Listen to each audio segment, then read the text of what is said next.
Hola, muy buenas tardes a todos. Muchas gracias por sumarse a esta sesión, a esta conferencia que queremos ofrecerles desde el Laboratorio de Humanidades de la Universidad San Sebastián. Muchas gracias por su inscripción, por acompañarnos en esta tarde fría de invierno, donde tendremos una excelente conferencia vivencial, además de una persona que vivió muchos años en África, como es el caso del profesor Mauricio Cox Pinto. Mi nombre, para quienes no me conocen, es José Manuel Cerda. Yo soy director del Laboratorio de Humanidades de la Universidad San Sebastián, y para nosotros es un placer realmente poder acogerlos a todos ustedes en esta conferencia. El Laboratorio de Humanidades se fundó en noviembre del año pasado y es un espacio experimental, tal cual lo dice la palabra, que pretende promover la innovación en las humanidades, la innovación en el emprendimiento y también concebir a las humanidades como un factor importante para la innovación. Y es en ese sentido que organizamos una serie de actividades como charlas, coloquios, conversatorios, asesorías, ¿no es cierto?, a instituciones, a empresas, a colegios, universidades.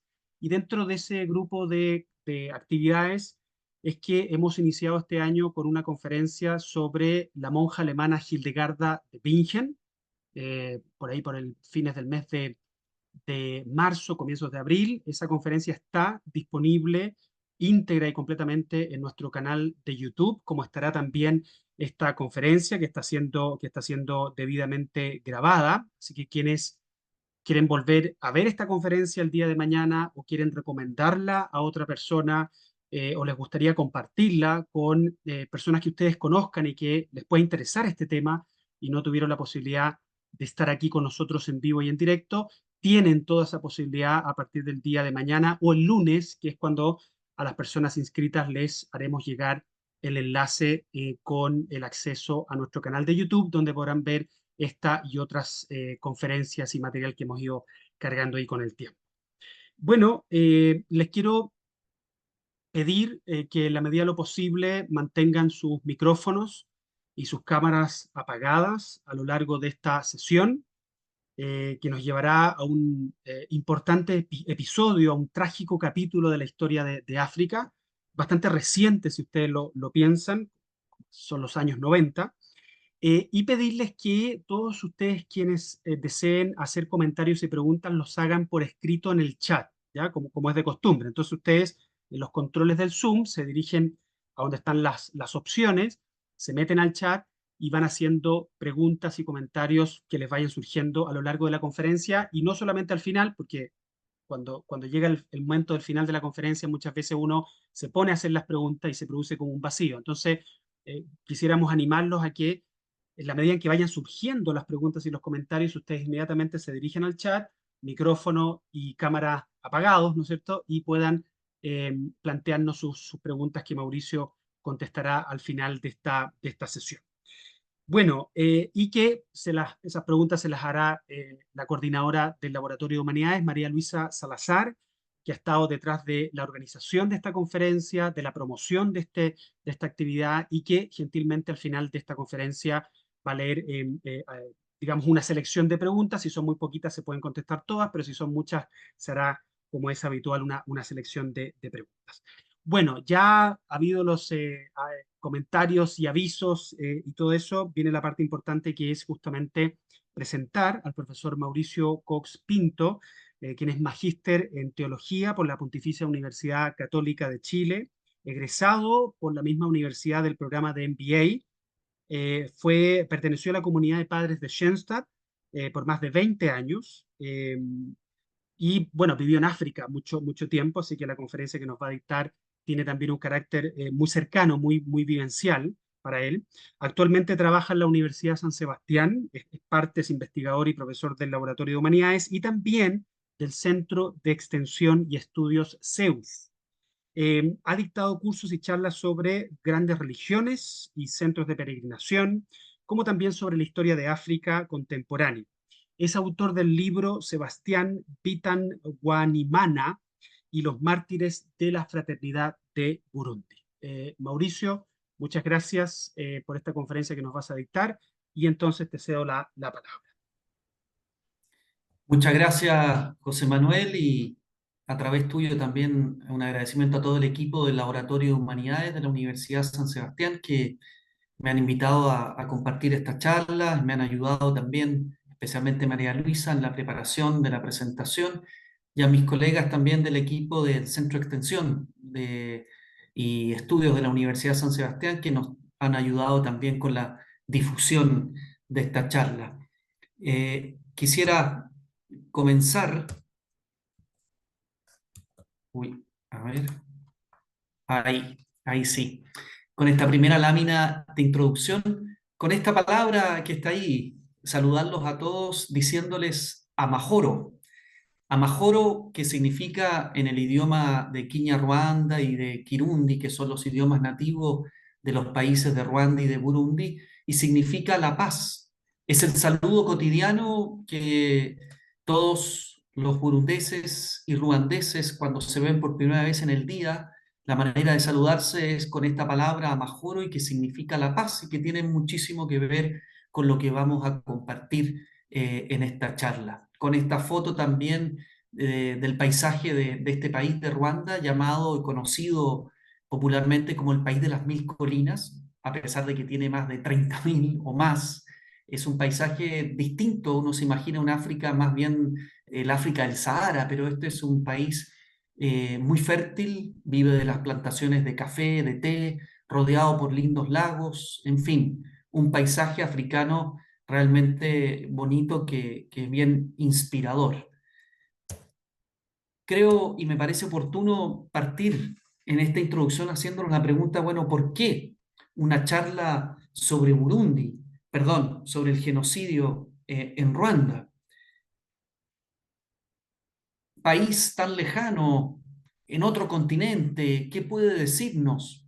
No es porque nos parezca exótico o porque simplemente es curioso, es el genocidio uno de los más estudiados y que quizás puede despertar el morbo, nada de eso y nada más lejos que eso. Es porque estoy convencido que el genocidio en Ruanda no es solo una tragedia de la historia reciente de nuestra humanidad, sino también porque puede ser una fuente de lecciones y una oportunidad para una profunda reflexión sobre la condición humana, la sociedad, la responsabilidad por la paz y la prevención también de futuras atrocidades como la vivida hace 30 años en este continente, en este país del continente africano. Son sucesos que a mi modo de ver nos cuestionan a todos, como comunidad internacional, como sociedad a nivel local, pienso en nuestro país, pero también, ¿por qué no?, como persona también. Y a eso quisiera responder e invitar la charla de hoy.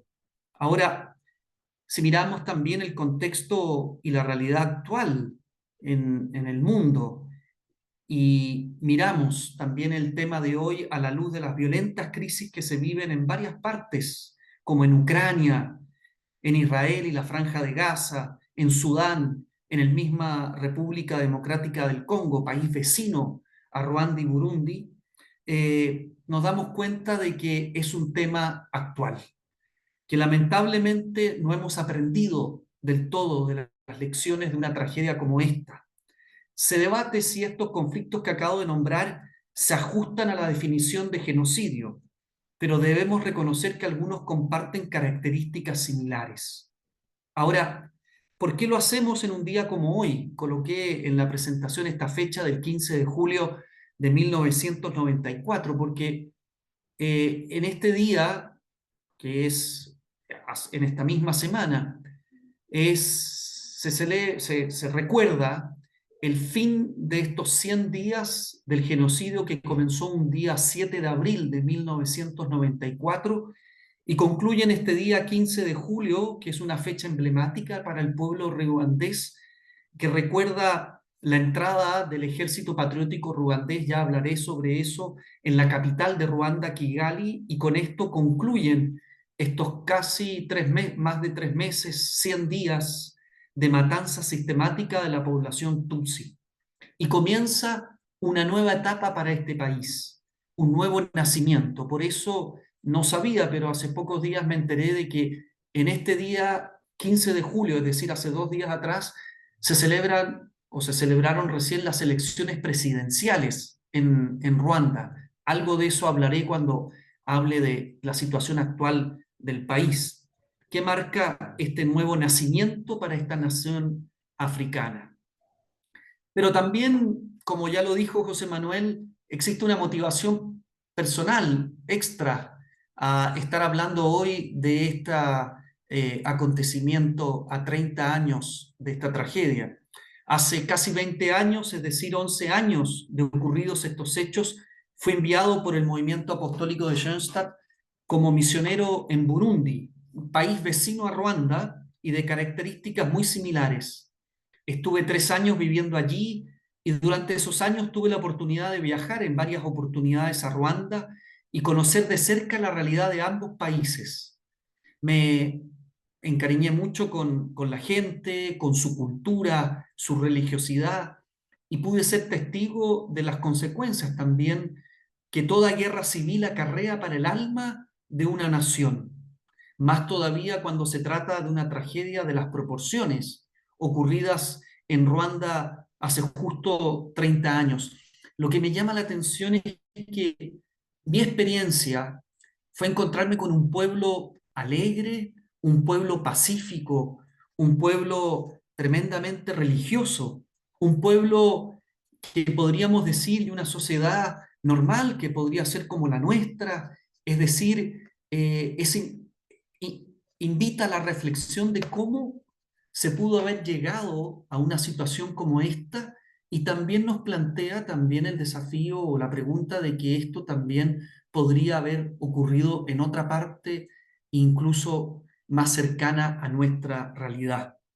En fin, esta charla nace de esta motivación. En cierto modo, también busca honrar la memoria de tantos que perdieron sus vidas y honrar a estos países que, entre sus luces y sombras, han sabido a su manera levantarse y salir fortalecidos de esta crisis.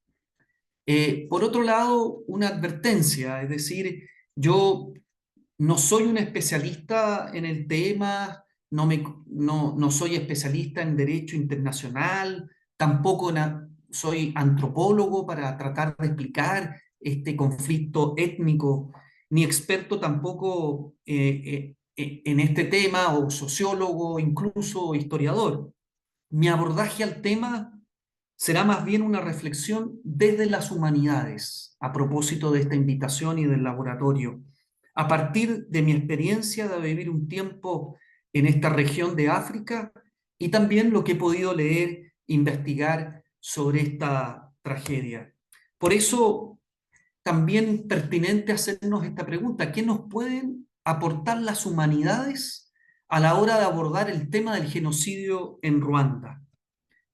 Las humanidades, sobre todo, nos enseñan que el genocidio en Ruanda no es solo un evento histórico aislado, sino una tragedia humana con profundas implicaciones éticas, sociales y culturales. Las humanidades nos pueden ayudar a comprender mejor las causas y los efectos del genocidio, a preservar la memoria de las víctimas, a fomentar también una mayor empatía y a trabajar también para prevenir futuras situaciones como estas. Si bien es cierto, cada historia, cada genocidio es única y particular, existen patrones comunes que las humanidades nos pueden sacar a la luz y enseñar y sobre todo aprender e invitar a una reflexión más profunda. De eso se trata y esa es la invitación. En estos pocos minutos que tengo, trataré de poder abordar el tema. En primer lugar, quizás una ayuda, una ubicación geográfica, ¿dónde nos encontramos? Creo que estos dos mapas nos ayudan bastante. Ahí ustedes ven el mapa de África y en rojo se encuentran estos pequeños países, Ruanda y Burundi, en la región llamada la región de los Grandes Lagos, que comienza con el lago Victoria, sigue con el lago Kivu, que justamente baña sus aguas en la frontera con Ruanda, y el lago Tanganica respecto a Burundi.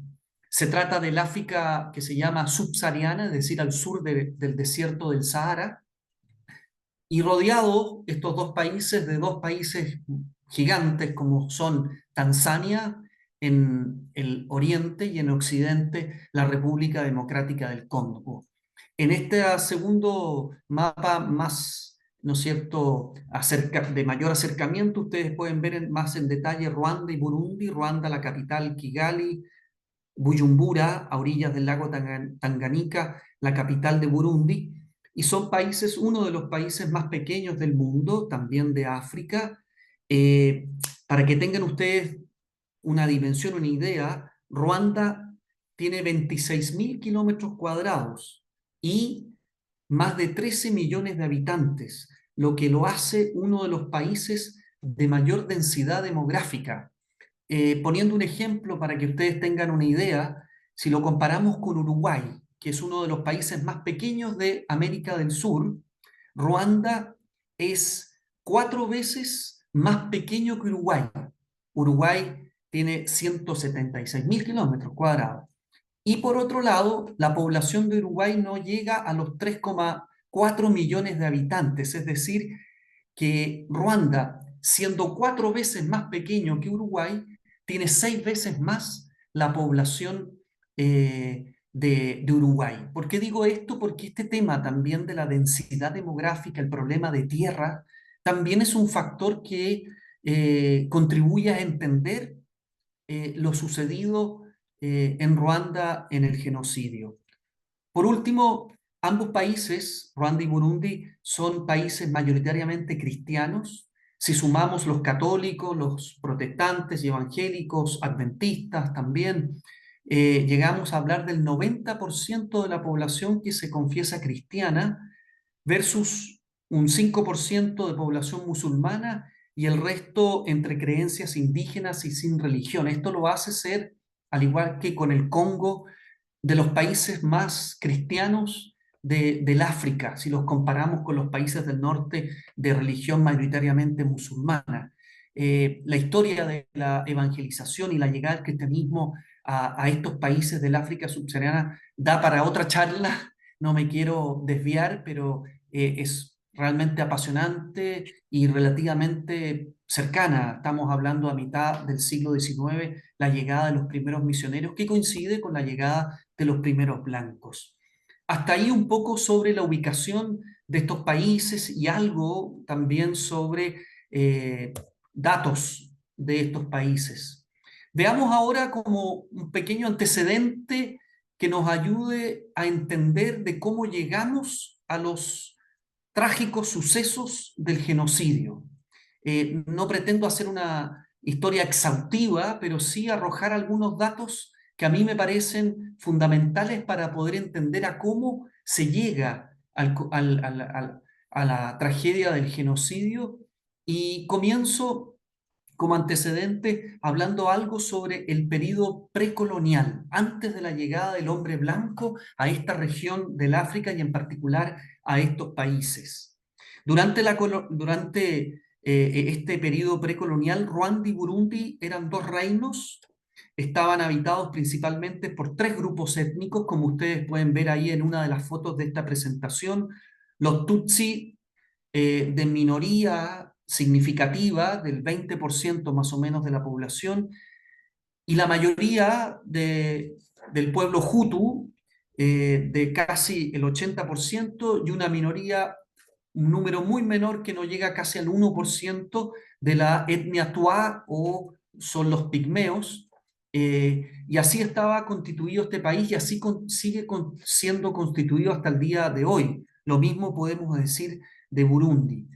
Sin embargo, estas divisiones étnicas en estos tres grupos eran bastante fluidas, se convivía sin ningún problema, incluso muchos no eran conscientes del todo de qué etnia era mi vecino o qué etnia era la mía, la propia.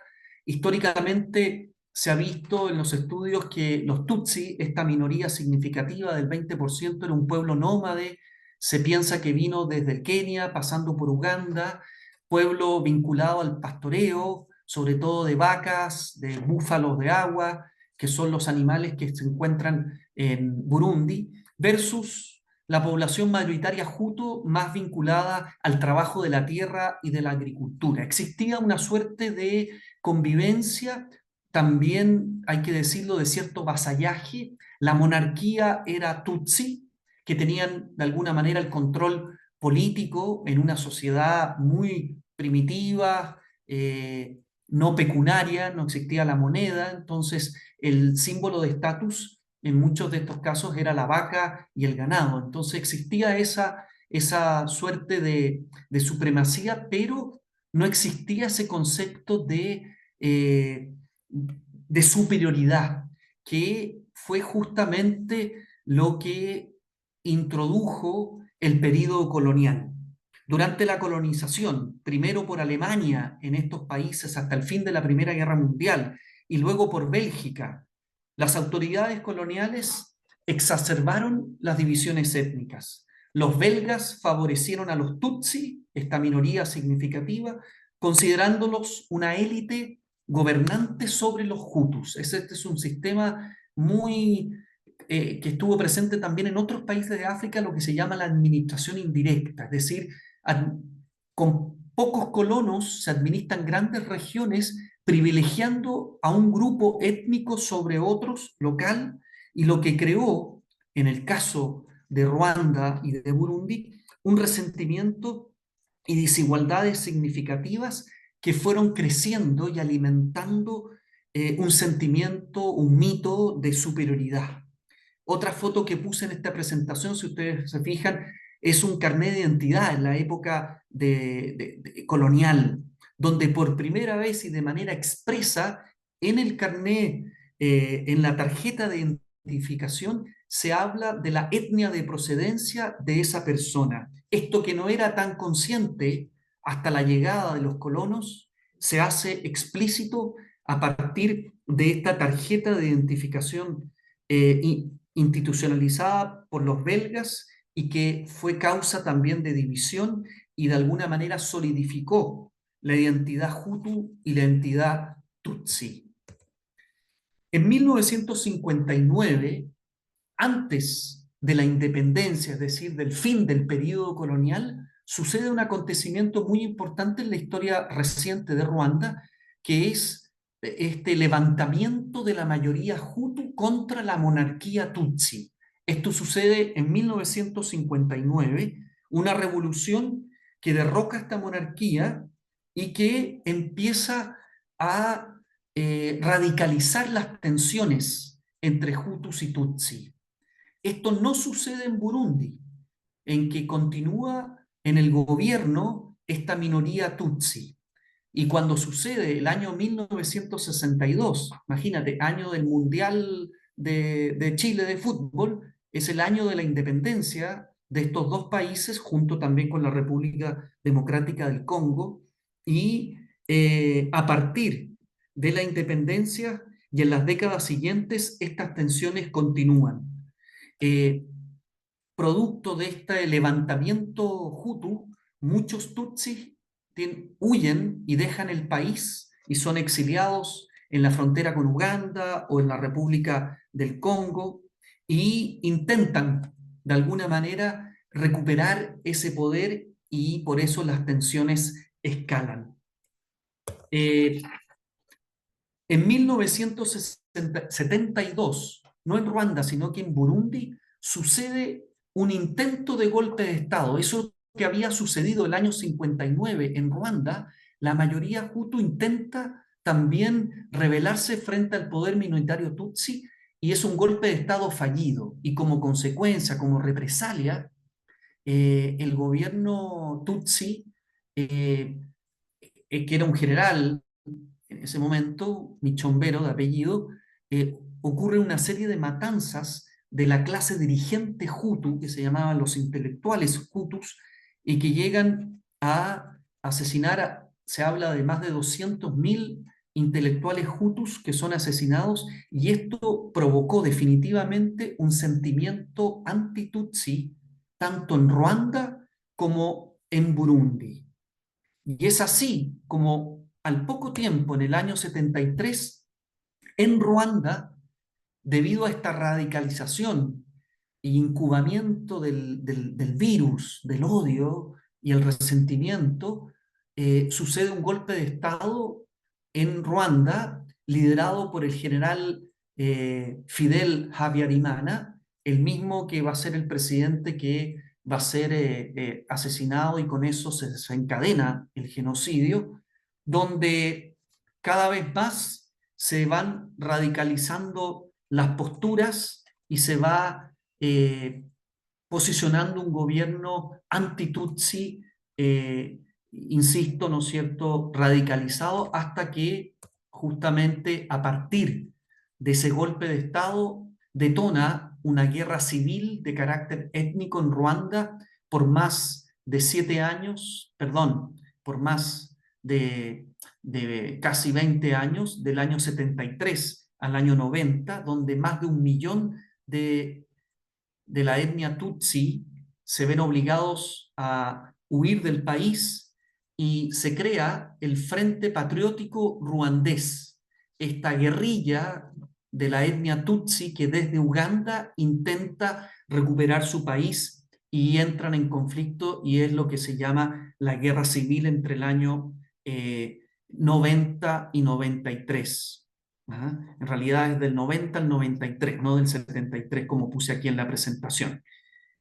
Y es así como durante este conflicto el gobierno Hutu utilizó propaganda para fomentar el odio contra los Tutsi y preparar el terreno para la violencia masiva. Es así como en el año 1993, gracias a los esfuerzos de la Unión Africana y también de las Naciones Unidas, logran que ambas partes firmen un acuerdo de paz conocido como la firma del Acuerdo de Arusha. Arusha es una ciudad que se encuentra en Tanzania, a orillas del lago Victoria, y llega a Ruanda en el año 93 una fuerza de Naciones Unidas encargada de que se cumplan los pactos de este acuerdo de paz. Sin embargo, grupos extremistas hutus quedan muy descontentos con esta firma y por lo que significaba ceder a este grupo de tutsis liderados por el Frente Patriótico Ruandés, y se opusieron a estos acuerdos, muchas veces por temor a perder su poder. Es en este contexto, en este escenario de esta firma frágil de la paz después de 3 años de guerra civil, que suceden los acontecimientos que nosotros conocemos como el genocidio. Por eso coloqué como título de esta lámina el desencadenante del genocidio, que comienza el día 7 de abril de 1994, un día después del derribo del avión del presidente de Ruanda, Fidel Habyarimana. Ustedes ven ahí una foto de este avión. Él viajó junto con el presidente de Burundi a un encuentro de presidentes de la región de los lagos en Dar es Salaam, en la capital de Tanzania, y cuando venían de regreso, al aterrizar el avión en el aeropuerto de Kigali, es derribado por un lanzacohetes, y eso fue el desencadenante de estos 100 días de masacre sistemática del genocidio. Este evento desencadenó los acontecimientos, ya que los extremistas hutus culparon a los tutsis y comenzaron una campaña de exterminio. Alrededor de 800.000 tutsis y hutus moderados fueron asesinados en un periodo aproximadamente de 100 días. Otra cosa importante a mencionar es el rol de estas milicias Interahamwe. Interahamwe en Kinyarwanda significa los que atacan juntos. Se trata del brazo juvenil del partido político Movimiento Republicano Nacional, que era el partido de gobierno de la mayoría hutu, el partido del presidente Habyarimana, partido en el poder, que fueron entrenadas y armadas por el gobierno y las Fuerzas Armadas de Ruanda. Recibieron entrenamiento militar y fueron provistas de machetes, armas de fuego y otras herramientas para llevar a cabo la violencia. Por eso coloqué esta foto que ustedes ven abajo. Está tomada de una de las muchas películas que han habido sobre Ruanda y que grafican cómo eran estos grupos paramilitares, mayoritariamente juveniles, víctimas de la propaganda y del odio, y que sin estos grupos paramilitares no hubiera sido posible una masacre de esa envergadura. ¿Ah? Eh, estas guerrillas Interahamwe, junto con las Fuerzas Armadas de Ruanda y otros grupos paramilitares, iniciaron una campaña de exterminio sistemático contra los Tutsi y los Hutus moderados. Utilizaron métodos extremadamente brutales, incluyendo el uso de machetes, armas de fuego, violaciones masivas, torturas. Bloqueaban caminos y registraban casas para identificar y matar a los Tutsis. Las matanzas fueron bien organizadas y coordinadas. Los Interahamwe establecieron puestos de control y listas de personas a asesinar y operaban en colaboración con las autoridades locales y el ejército.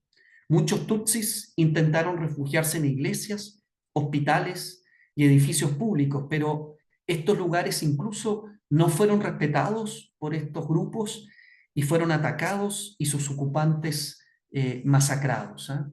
Tengo que decir que así como este derribo del avión del presidente de Ruanda es el detonante de los acontecimientos del genocidio, en Burundi sucede lo mismo. Al día siguiente se desencadena una guerra civil, no sucede un genocidio tan sistemático que estaba como premeditado y organizado como en Ruanda, pero fue una guerra civil que duró más de 12 años. De hecho, yo cuando llegué a Burundi en el año 2005, en abril, recién se habían firmado los acuerdos de paz y todavía habían grupos que intentaban ser desmovilizados por las fuerzas de Naciones Unidas, solo para mostrarles que quizás en Burundi no se conoce tanto de Burundi porque no fue un genocidio tan sistemático y tan trágico y con ese número de víctimas como en el caso de Ruanda, pero sucedió algo similar en el vecino país de Burundi.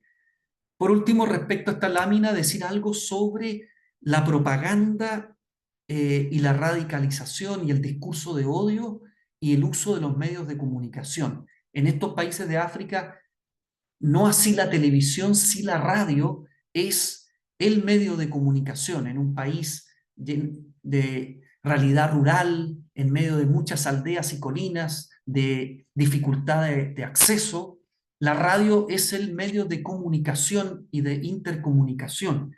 Y esta tristemente famosa radio estatal, la radio de las Mil Colinas, utilizó la propaganda para incitar al odio contra los tutsis. Los tutsis eran llamados cucarachas, iñazzi en Kinyarwanda. Así se referían a estos tutsis que debían ser exterminados. La radicalización de los jóvenes, muchos de los cuales se unieron a las Interahamwe, se unían gracias a este discurso de odio con la creencia de que estaban defendiendo su país y su identidad. Avancemos porque podríamos detenernos en cada uno de estos puntos, pero en respeto también al tiempo, y me gustaría terminar de cubrir acerca de los acontecimientos. ¿Qué podemos decir de la intervención internacional? Quizás yo lo puse aquí a propósito un poco de manera provocatoria de la no intervención o la inacción internacional.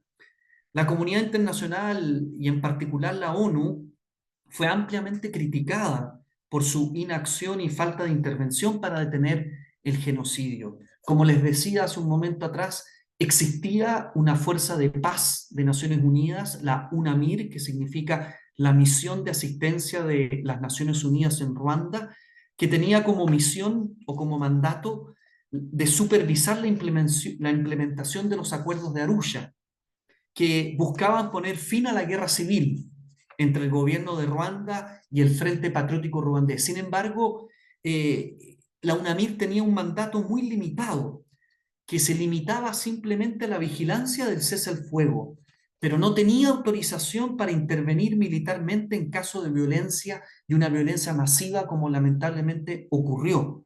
En ese sentido, la UNAMIR vivió una situación extremadamente difícil. Coloqué en la foto esta foto del general Romeo Dallaire.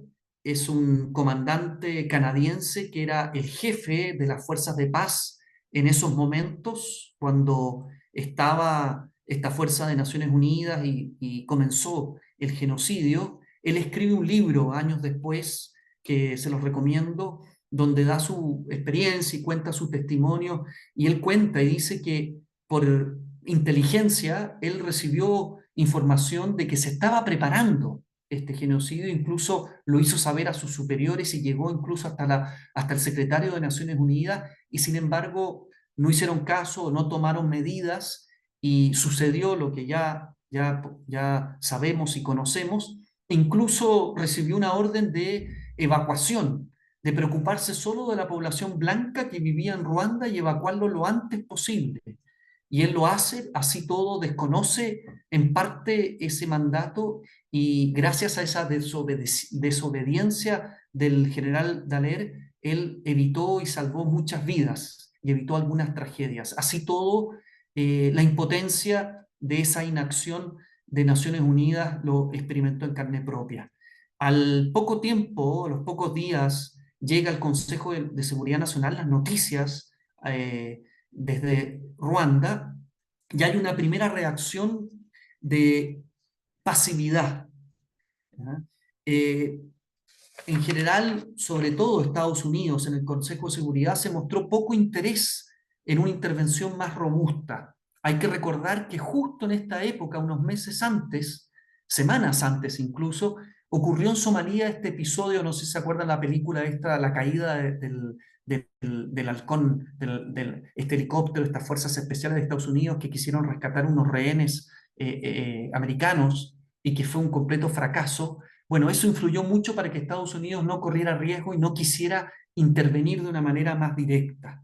Sin embargo, en mayo, ya un mes iniciado el genocidio, cuando la magnitud se hizo más evidente, el Consejo de Seguridad amplió el mandato de la UNAMIR y autorizó un aumento de contingente en 5.000 efectivos.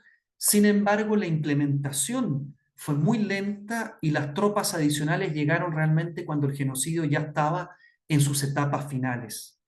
Ocurrió, eso sí, un mes antes del fin del genocidio, en junio, una operación llamada la Operación Turquesa, liderada por el gobierno y el ejército francés, que desde el Congo entró e intentó establecer una zona de seguridad en el suroeste de Ruanda. Esta operación militar fue bastante controvertida. Hay que decir de que los ruandeses, sobre todo el Frente Patriótico Ruandés, ha sido muy crítico con la intervención de Francia, porque existían lazos del gobierno de François Mitterrand con el gobierno Hutu de Fidel Habyarimana. La mayoría de los armamentos del ejército ruandés eran comprados a Francia, y por eso que existía cierto resquemor, y se les incluso acusó en esta operación turquesa de evitar o de encubrir a los genocidarios que huyeron después hacia la República Democrática del Congo. Eso es lo que quizás mencionar acerca de la no intervención o inacción internacional. Algunas consecuencias inmediatas. Sin duda, el genocidio dejó un país devastado, con millones de desplazados a nivel interno, refugiados en los países vecinos, la infraestructura estaba totalmente destruida. ¿Qué decir del tejido social gravemente dañado por estos 100 días y esta masacre? Se habla de 800.000 muertos en estos 3 meses. Y según los estudios y lo que yo he podido también leer e investigar, el 60% de las víctimas ocurrieron en las primeras 2 semanas del genocidio. Esto muestra de que realmente hubo una preparación, una coordinación, como ya hablé y expliqué, entre estas fuerzas paramilitares y el ejército ruandés, lo que lo hace aún más dramático. También, fruto de estas consecuencias inmediatas, se establece un tribunal penal internacional para Ruanda, para juzgar a los responsables del genocidio, Esto ha sido un paso crucial para también la jurisprudencia y la justicia internacional, para la instalación del Tribunal Internacional de Justicia que se estableció en el año 2002 con su sede en La Haya, sin duda que tiene su origen en las lecciones aprendidas de este genocidio. Pero también existió o existe el tribunal o los tribunales de Gachacha. Gachacha es una palabra en kirundi que significa césped, hierba. Y esto viene de la tradición y de la cultura ancestral ruandesa. Son tribunales locales que responden a problemas más bien locales, problemas de propiedad, matrimonio, ocupación ilegal de un predio. En los gachacha tradicionales, los ancianos de la colina cumplían la función de mediadores, escuchaban a las partes, los conflictos eran resueltos en comunidad, a través del diálogo, no se determinaban culpables porque se llegaba a una serie de acuerdos y compromisos. Esto el gobierno, terminado el genocidio, a partir del año 95, 96, lo empieza a aplicar sobre todo para acelerar los procesos de justicia del genocidio, erradicar la cultura de impunidad y reconciliar a los ruandeses y reforzar su unidad y probar que la sociedad ruandesa tiene capacidad para resolver sus problemas mediante un sistema de justicia basado en su tradición. Se ha hablado mucho sobre estos tribunales locales que han cumplido un rol muy importante en el proceso de reconciliación, búsqueda de la verdad, el finalizar con la impunidad. De hecho, yo leí un artículo muy interesante hace poco sobre la aplicación de estos tribunales sobre el césped para la realidad de Colombia y en el proceso de paz y reconciliación en que se encuentran después de el narcotráfico y la guerrilla de la FARC. Interesante, y habría mucho que contar y decir de esto, pero me parecía importante mencionar esta institución. Yo cuando estuve en una de las visitas a Ruanda me tocó no participar, pero sí observar un poco desde lejos en una colina cómo se estaba haciendo este proceso de juzgamiento de una persona involucrada en el genocidio de esa comunidad local y el rol que tienen ahí los ancianos y la gente de mayor autoridad moral en la comunidad. Bueno, ¿cómo llegamos a esto? Después de haber descrito de manera sucinta los hechos, los antecedentes y los acontecimientos, me parece importante y necesario preguntarnos, bueno, ¿cómo se llegó? ¿Cuáles fueron las causas? ¿Qué factores han estado a la base para poder entender algo tan trágico y de las proporciones como es el genocidio en Ruanda? Lo primero que tenemos que decir que es el resultado de una combinación de factores. No existe la causa, sino distintos factores históricos, políticos, sociales, que están a la base de una tragedia de la cual podemos mucho aprender. Ya hablamos sobre la herencia colonial y las políticas divisionistas. La colonización belga exacerbó las divisiones étnicas entre Hutus y Tutsis al favorecer una etnia sobre otra, creando resentimiento, desigualdades profundas entre estos grupos. También hay un factor socioeconómico. Ya hablamos sobre la densidad poblacional, la dificultad de las tierras, los recursos escasos. Estamos hablando de uno de los países más pobres del África y del mundo. La alta tasa de desempleo, la pobreza generalizada, hicieron que muchos jóvenes hutus fueran más susceptibles a la propaganda y a unirse a estas milicias. También tenemos que recordar que a finales de los 80 y principios de los 90, Ruanda sufrió una severa crisis económica producto de la caída del precio del café, que es su principal fuente de recursos. Y esto claramente aumentó también la tensión social y política. Pero también hay factores sociales y psicológicos. Décadas, sin duda, de tensiones y resentimientos étnicos acumulados entre Hutus y Tutsis crearon un ambiente propicio para la violencia. La historia de violencia étnica y masacres previas también contribuyó a esta radicalización. También lo que hablábamos a propósito de la radio y la propaganda y los discursos de odio. periódicos también, donde se presentaba al enemigo como la cucaracha a exterminar. Los líderes extremistas hutus utilizaron discursos de odio para incitar al miedo y al odio étnico, preparando el terreno para la violencia masiva. También aquí tienen una responsabilidad muy grande los líderes de estos grupos extremistas, líderes políticos, militares y milicianos hutus, incluyendo miembros del gobierno, planificaron y coordinaron el genocidio de manera sistemática. Es por eso que muy probablemente que el asesinato del presidente Habyarimana el 6 de abril del 94 fue utilizado como pretexto para iniciar este genocidio. Pero también había una presión social en el ambiente, como eh, la falta de educación y el miedo y la presión social jugaron un papel, ya que muchos hutus participaron en estos asesinatos debido a la coerción, al miedo y la presión de sus propias comunidades y líderes. Muchos incluso se vieron obligados a asesinar a vecinos y vecinas.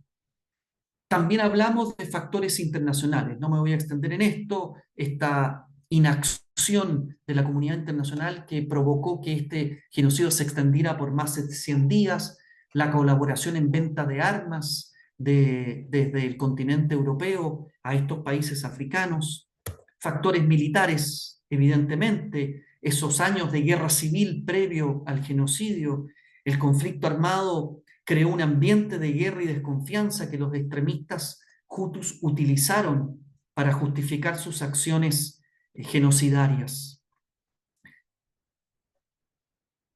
Algo de esto, de alguna manera, son claves de interpretación para entender de cómo se llega. ¿Ah? No agota todo, pero de alguna manera nos ayuda a entender la tragedia y el fenómeno. Digamos algo sobre la situación actual a 30 años del genocidio en Ruanda y que titulé Luces y sombras en las mil colinas, ya que este país, como ya dije, es conocido como el país de las mil colinas. Y digo luces y sombras porque, en primer lugar, Ruanda ha sido, y hay que reconocerlo, un país que supo resurgir de las cenizas. Muchos han admirado y han hecho ver cómo un país que se encontraba totalmente en el suelo ha sido capaz de reconstruirse, no solo materialmente, sino que también en el tejido social. Se han hecho grandes esfuerzos para trabajar por la reconciliación y la paz, y es por eso que en ese sentido Ruanda debemos decir que es modelo de un país para muchos países africanos de surgimiento y haber sabido poder resolver su conflicto, su herida, por producto de este genocidio. Coloqué ahí las dos banderas, esa bandera con la letra R era la bandera del país de Ruanda antes del genocidio y la otra es la bandera actual de Ruanda, para mostrar de que es un nuevo nacimiento, es un país nuevo que nace fortalecido de esta tragedia. Hay que decir que el 60% hoy de la población eh, es jóvenes que no han conocido otra realidad de Ruanda que la Ruanda posterior al genocidio. No han conocido otro presidente que el actual presidente Paul Kagame, que se encuentra ahí en la foto que coloqué. Justamente hace 2 días atrás les decía que fue reelegido por una tercera vez. Él está en el poder de facto desde el año 94 y fíjense ustedes, con un 99% de los votos en las 3 elecciones que han habido sucesivas desde el año 2000. Eso muestra también, como les decía,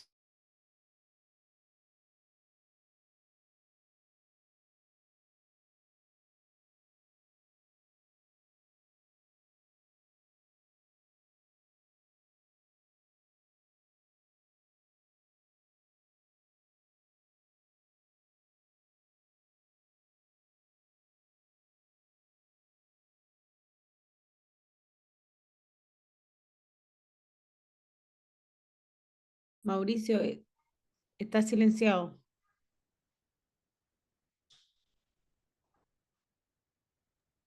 Perdón, ahí sí, No te disculpen, preocupes, fue un ratito corto. ratito corto. Bueno, les decía que no me quiero extender mucho sobre el gobierno actual de Paul Kagame, pero hay muchas voces en Ruanda hoy que critican a este presidente de favorecer a su propia etnia Tutsi, que son las víctimas del genocidio, y de discriminar a la etnia mayoritaria Hutu. Aunque ya no se usa esta diferenciación, hoy está prohibido en Ruanda de hablar de dos etnias y de tres etnias y cualquier tipo de distinción y discriminación. En la práctica, en la vida diaria, y esto yo lo experimenté cuando estuve ahí, es tema tabú. Es de alguna manera, como lo puse acá, eh, una, una unidad y reconciliación impuesta un poco desde arriba. Si uno va al Museo de la Memoria en Kigali, la capital de Ruanda, es un museo a estándar europeo, financiado en gran parte por Estados Unidos y la comunidad internacional, es la historia contada desde el lado de las víctimas. Y uno quisiera un poquito más de objetividad y de inclusión, y también de respeto hacia la otra etnia mayoritaria actual en Ruanda. Vuelvo a decir, es uno de los países africanos que más crece, su tasa de Producto Interno Bruto crece año a año, es modelo de educación, seguridad y desarrollo para muchos países en África, pero tiene también esta otra contraparte, esta debilidad democrática. Prácticamente es un país que tiene un solo partido político y tiene una hegemonía que hace que muchos piensen que sea una situación un poco que podría una cierta bomba de tiempo. Ojalá que no lo sea así, pero hay que decirlo y mencionarlo también en esta charla. Bien, hagamos ahora para terminar, si es que me lo permite, sí, ahí sí, algunas reflexiones finales. Lo primero, creo que una situación como la que hemos descrito y narrado es una invitación a una reflexión más profunda acerca de la paradoja de la condición humana. El genocidio en Ruanda nos obliga a reflexionar sobre el ser humano y las circunstancias que pueden llevar a las personas a cometer actos de extrema violencia. Hay un pensador, un filósofo español, Ortega y Gasset, que decía que el ser humano es el único ser vivo que es capaz de actuar contra su naturaleza. Él decía, el tigre no puede destigrarse, ocupaba esa palabra. En cambio, el ser humano sí puede deshumanizarse. Y creo que el genocidio en Ruanda es un ejemplo muy concreto de esta verdad. En tragedias y conflictos y situaciones como esta surge lo peor y al mismo tiempo lo mejor del ser humano, como hemos visto también en historias de esperanza, de perdón, de reconciliación post el genocidio en este país africano. Coloqué expresamente esta foto, si ustedes ven, es una foto de una iglesia que hoy es un memorial. Hay muchos memoriales, aparte del Museo de la Memoria en Kigali, en muchas localidades donde ocurrieron masacres, sobre todo en iglesias, se conservan hasta el día de hoy iglesias como esta, donde ocurrieron masacres, donde muchos Tutsi, pensando que iban a respetar ese lugar sagrado, se refugiaron allí y estos extremistas hutus invadieron estos lugares de culto y masacraron y asesinaron allí mismo a la población tutsi. Nos hace pensar también de la fragilidad de la paz y la necesidad de abordar sus causas profundas. Conflictos, situaciones como las que intentamos ver, la desigualdad, la injusticia, la discriminación, la falta de cohesión social, creo que es importante analizarlas e ir a esas causas profundas. Si pienso, haciendo un paralelo, un guiño a la situación vivida por nuestro país a propósito del estallido social, uno nunca va a justificar la violencia, ni el genocidio, ni el estallido, pero qué importante es hacerse cargo de ese malestar de la sociedad que puede estar a la base de una situación como esta. el peligro de la manipulación y la propaganda. Tampoco me voy a explayar, ya hemos hablado bastante de esto y cómo estos discursos de odio pueden, ¿no es cierto?, dividir a la sociedad. A modo de conclusión, la responsabilidad individual y colectiva. Qué importante, cada persona tiene un papel en la promoción de la paz y la justicia. La indiferencia y la inacción pueden permitir que el mal prospere. Nuestras acciones y decisiones sí importan. La necesidad de justicia y también de reparación, muy importante para lograr la reconciliación, la búsqueda de la verdad. También eso lo hemos vivido también en Chile a propósito de este informe de verdad y reconciliación después de la recuperación de la democracia en Chile en los años 90. La fuerza de la resiliencia humana, tantos ejemplos también de esperanza y fortaleza que nos da también esta historia tan trágica del genocidio. A pesar de la tragedia, la historia de Ruanda también será una historia de resiliencia y de reconstrucción y de trabajar por la reconciliación. El papel de la educación y guardar la memoria, como dice el dicho importante, el país que no conoce su historia está condenado a repetirlo. De ahí la importancia de hablar sobre este tema, de los memoriales, para recordar este nunca más sucedido en Ruanda. En resumen, el genocidio en Ruanda no solo es una tragedia, sino que una invitación profunda para aprender de estas lecciones y reflexionar sobre estos aprendizajes que nos pueden guiar a la construcción de un futuro más pacífico y justo para todos. Termino estas palabras para todos aquellos que quieran profundizar sobre el tema. Allí tengo una lámina sobre, desde el punto de vista de la literatura, algunos libros destacados que me gustaría recomendar. Ya hablé ya sobre el libro escrito por el comandante de las Fuerzas de Paz, que yo tuve la oportunidad de leerlo, no sé si está en castellano, pero muy interesante, Estrechando la mano al del diablo, donde cuenta un poco su testimonio como a cargo de la Fuerza de Paz y lo ocurrido en esos años. Esta otra autora, Immaculée Ilibagiza, es una escritora sobreviviente del genocidio, católica, y cómo descubre ella a Dios en medio de la tragedia del genocidio. Asesinan a toda su familia, ella se salva escondida en el baño y se ha dedicado a través de este libro a promover un mensaje en el mundo de reconciliación, de perdón y la paz. Estuvo en Chile en un par de ocasiones, yo tuve la oportunidad de escuchar una de sus charlas y me enteré de que el mes próximo, en agosto, invitada por un colegio de acá de Santiago, va también a dar una charla sobre ese tema en un congreso de jóvenes escolares. Y después hay dos novelas, Pequeño País y La Mujer Descalza, que recomiendo también, como a través de la literatura y la novela son dos autores, son relatos bastante autobiográficos, pero es novela y que retrata muy bien la cultura, etcétera, de estos países y también con un mensaje muy esperanzador, donde no se queda en la tragedia, sino que en cómo un país ha sido capaz de sobreponerse a una situación como esta. Recomiendo especialmente La Mujer Descalza, de esta mujer Escalostic Mukasonga, por la belleza de cómo está escrito este libro. Ambos se encuentran en español.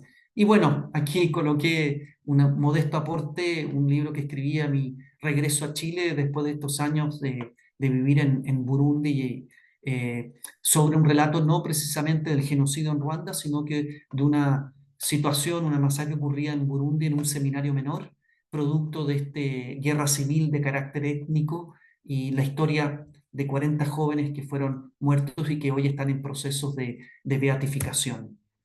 Para los que les guste el cine, aquí hay una síntesis de las películas más importantes que se han hecho a propósito del genocidio. La primera de ellas, 100 días, una producción británica que cuenta la historia de una joven Tutsi que intenta sobrevivir a esta masacre y pide refugio en una iglesia. Y resulta que el párroco o sacerdote era un colaboracionista con la causa Hutu y ella pensaba que iba a encontrar refugio y todo lo contrario.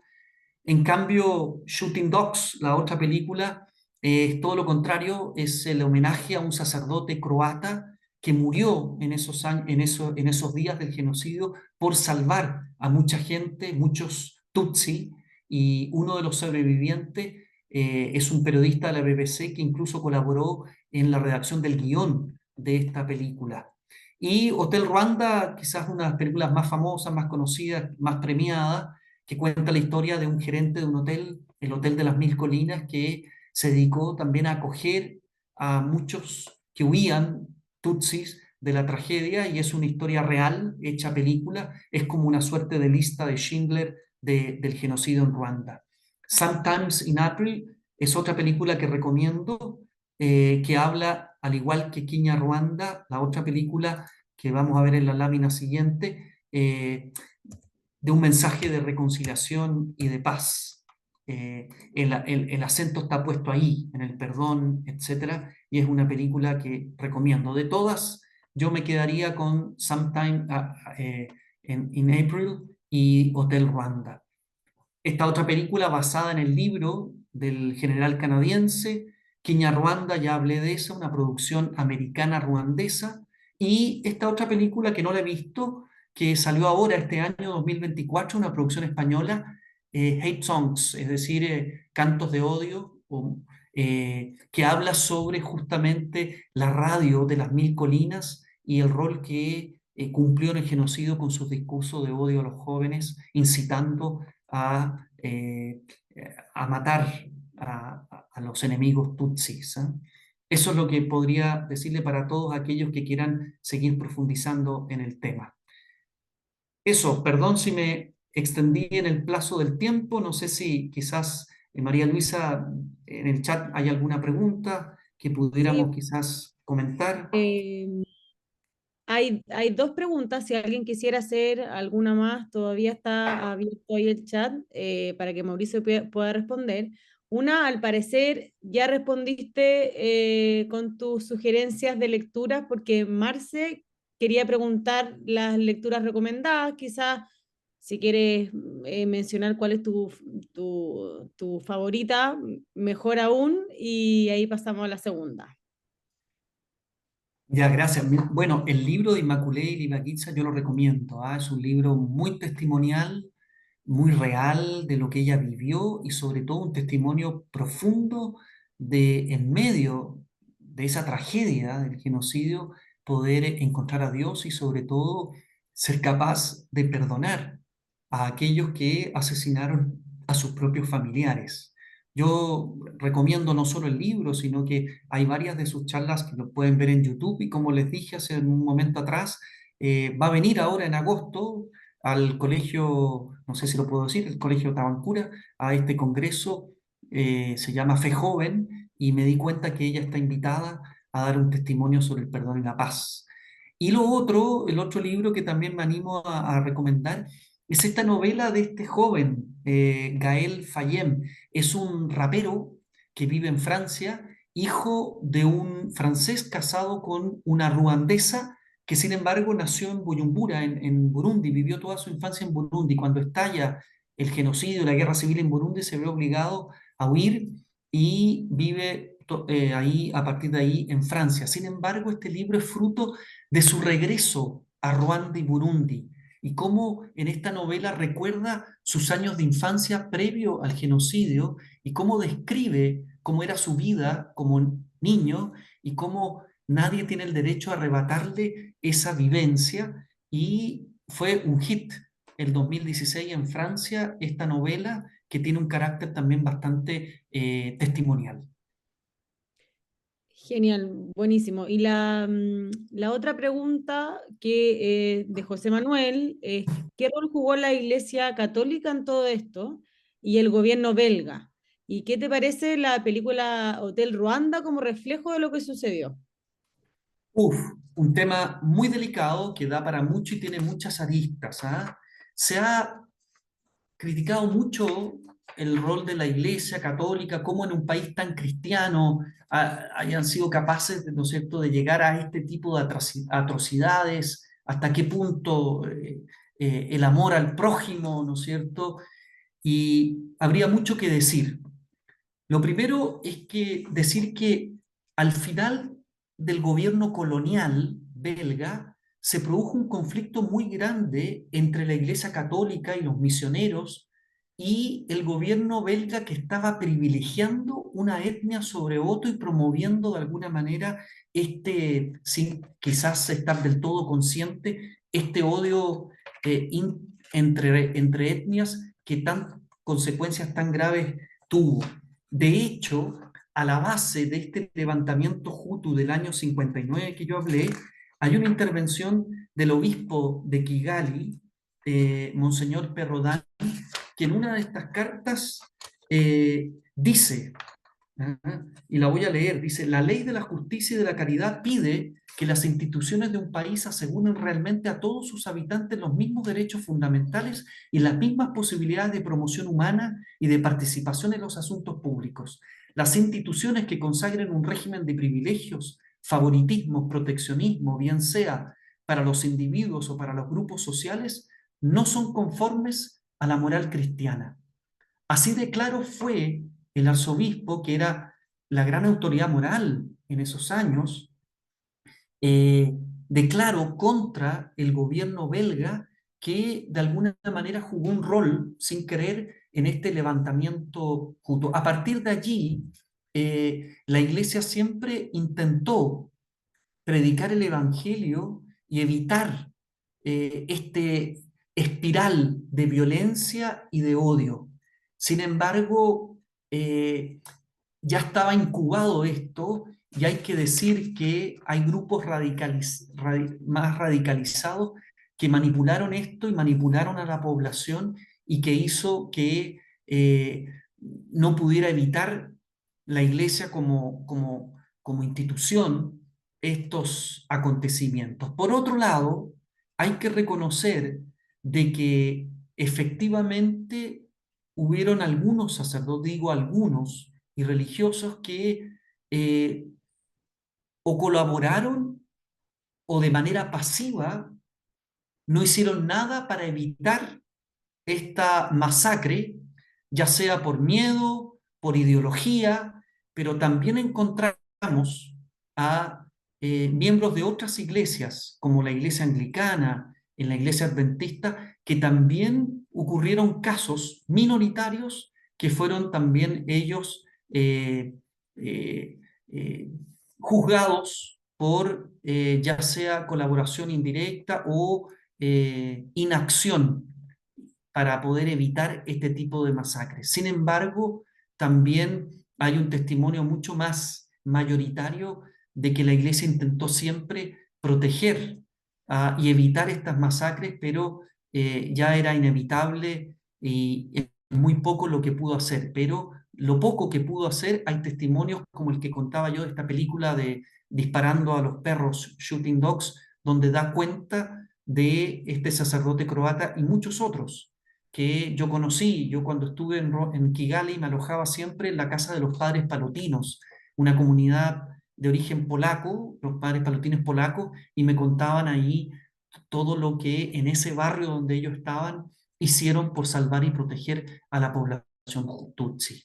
No sé, José Manuel, si he podido responder a tu pregunta, pero es lo que te puedo decir, porque se ha escrito y se ha dicho mucho sobre la Iglesia Católica y su rol o no rol en el genocidio.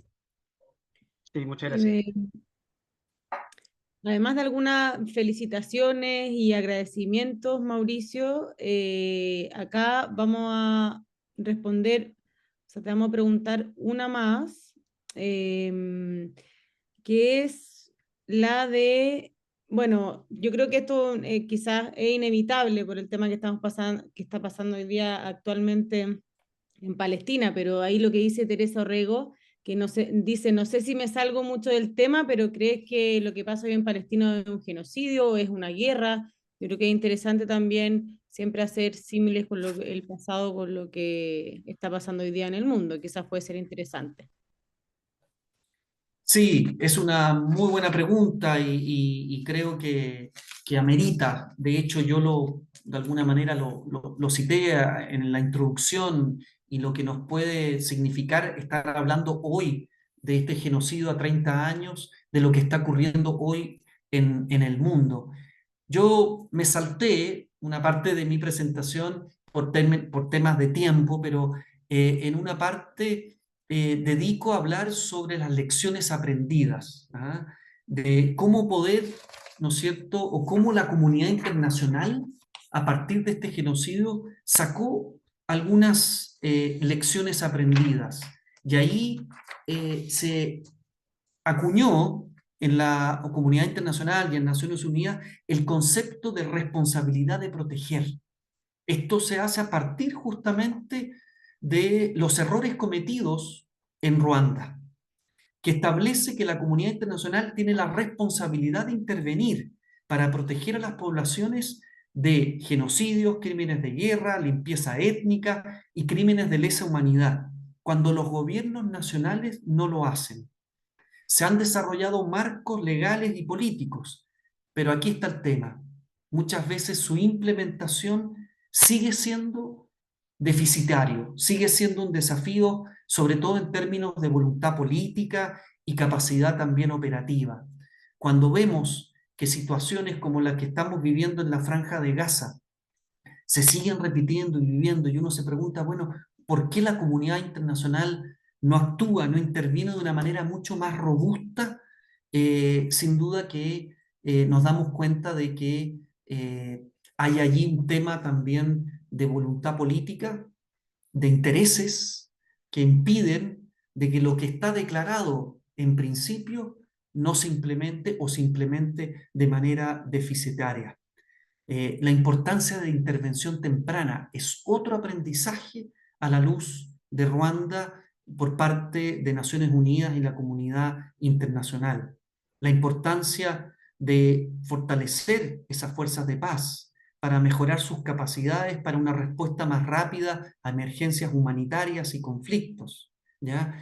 Justamente otra cosa, la instalación o los mecanismos para la justicia y la impunidad, la Corte Penal Internacional, ha sido también una evolución directa de las lecciones aprendidas en Ruanda. Es lo que yo podría responder y decir, y que comparto totalmente con la persona que hizo esta pregunta, digamos, de que a pesar de todo esto y de una situación tan trágica, como humanidad, como comunidad internacional, seguimos muchas veces cometiendo quizás los mismos errores o no siendo capaces de intervenir como la situación lo amerita. Muchas gracias, Mauricio. Ahí le cedo la palabra a José Manuel. Muchas gracias, Mauricio, por esta tremenda conferencia. Muchas gracias, María Luisa, también por acompañarnos y hacer toda la administración de esta sesión. Yo simplemente quisiera agradecer al profesor Cox por una conferencia que ha sido muy profunda, muy académica, muy ordenada, pero que tiene un valor adicional, y es que es testimonial, de una persona que quizás no estuvo ahí en la refriega, pero sí le tocó vivir en estos países, entrar en contacto con toda esta gente que fue víctima, sus familiares y todo eso, y poder conocer una cultura en profundidad, lo que hace que esta conferencia sea especial. A veces nosotros en el mundo académico nos toca acoger exposiciones que son magníficas, que están muy bien hechas, muy bien estructuradas y preparadas, pero que se refieren a temas que nos resultan bastante lejanos. En este caso estamos frente a una persona que vivió en estos países, que conoció su cultura en profundidad y por lo tanto que nos entrega un testimonio que es especialmente valioso. Quiero agradecer también muy especialmente a todos ustedes que se han sumado a esta sesión, que han hecho comentarios muy atingentes, muy cariñosos. Hay una gran cantidad de personas que te saludan, Mauricio, que están muy agradecidas por esta conferencia. Y por supuesto quisiera invitarlos a que se sumen a las próximas conferencias que vamos a tener en el Laboratorio de Humanidades de la Universidad de San Sebastián, que no las podemos anunciar todavía porque no están del todo organizadas, pero más adelante, probablemente septiembre, octubre, noviembre, quizás un poquito antes tengamos por lo menos un par de conferencias más sobre otros temas que nos atañen a las humanidades, que son realmente disciplinas muy importantes, sobre todo a propósito de la reciente discusión que hubo sobre la valoración y la importancia de las humanidades. Quisiera, aunque suene un poquito frívolo después de una conferencia tan potente de un tema tan trágico, hacerle una invitación a todos ustedes también a seguirnos en las redes sociales para estar enterados de nuestras actividades, de las conferencias, de lo que estamos haciendo, y también a visitar la página web del laboratorio, donde siempre estamos anunciando actividades y dando a conocer noticias y proyectos y en qué estamos. Así que muchas gracias, Mauricio, por esta A excelente ti, José Manuel. Y se me conferencia. olvidó esta última Murakose lámina. Kane, ¿qué significa eso? Muchas gracias, supongo, ¿no? Exactamente, así como comencé con Amahoro, termino con esta palabra en Kirundi Murakotse Chane, que significa muchas gracias, y ahí les dejo mi correo si hay alguno que quisiera comentar, preguntar o profundizar en el tema, aquí estamos a disposición. Muchas gracias, Mauricio. Muchas gracias a todos ustedes y volver a recordarles que la grabación de esta conferencia íntegra, completa, va a estar a su disposición cuando la subamos al canal de YouTube del Laboratorio de Humanidades y les podamos enviar un correo con las indicaciones de cómo acceder a esta conferencia y poder compartirla también con aquellas personas que no tuvieron la posibilidad de seguirla en vivo. Muchas gracias, que tengan una excelente noche y semana y nos veremos en una próxima ocasión.